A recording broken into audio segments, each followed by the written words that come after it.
Burnpur IISCO still প্ল্যান্টকে 2006 সালে বন্ধের মুখ থেকে পুনরায় ফিরিয়ে এনেছিলেন তৎকালীন প্রধানমন্ত্রী প্রয়াত মনমোহন সিং। বার্নপুর ইস্কো স্টিল প্ল্যান্টকে পুনরায় গড়তে তার অবদান ছিল অনস্বীকার্য।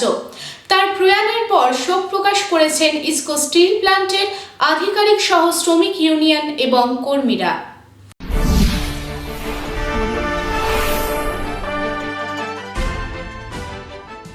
2006 সালে বন্ধ হওয়ার মুখে ছিল বার্নপুর ইস্কো স্টিল প্ল্যান্ট।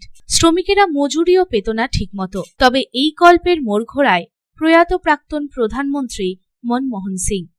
বন্ধ হওয়ার মুখে ইস্কো স্টিল প্ল্যান্টকে পুনরায় 16 অক্টোবর 2006 সালে চালু করেন তিনি। প্রায় 2.5 মিলিয়ন টাকা অনুদান করেন কারখানা চালু করার জন্য, যা বর্তমানে 30,000 মিলিয়নের ব্যবসা করছে। প্রায় কয়েক হাজার মানুষ কাজে নিযুক্তও হয়েছে এই কারখানার মাধ্যমে। ফলে বেকারত্ব অনেকটাই ঘুচেছে সেই সময়। তাই গতকাল প্রাক্তন প্রধানমন্ত্রী মনমোহন সিং এর প্রয়াত বার্তায় শোকাহত গোটা দেশ সহ ইস্কো স্টিল প্ল্যান্ট। কারণ ইস্কো স্টিল প্ল্যান্টের হারিয়ে যাওয়ার অস্তিত্ব ফিরিয়ে এনেছিলেন একমাত্র তিনি।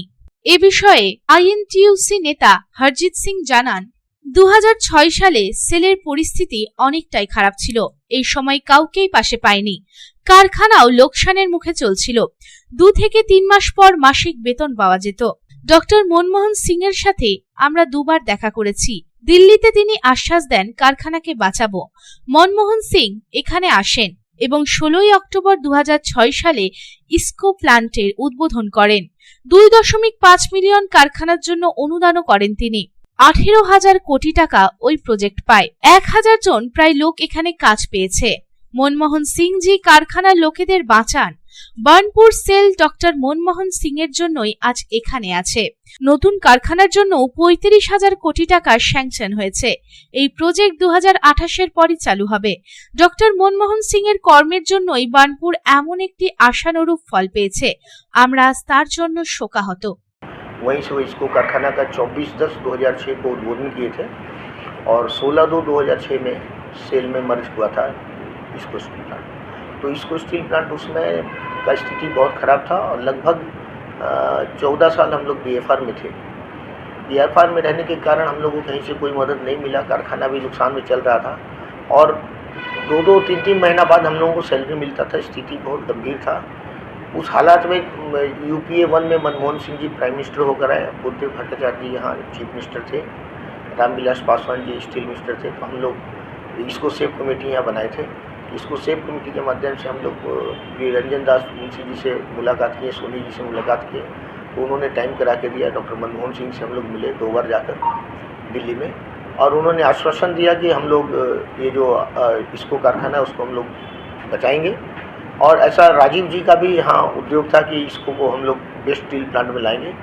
इसलिए मनमोहन सिंह जी को हम लोग कन्विंस किए और मिनिमम कॉमन प्रोग्राम के तहत मनमोहन सिंह जी यहाँ आए और 16/10/2006 को इसको स्टील प्लांट को ओपनिंग किए। लगभग 10,000 करोड़ रुपया में 2.5 मिलियन टन का ये कारखाना लगाया गया और बाद में प्रोजेक्ट डिले होने के कारण लगभग 18,000 करोड़ तक वो प्रोजेक्ट गया।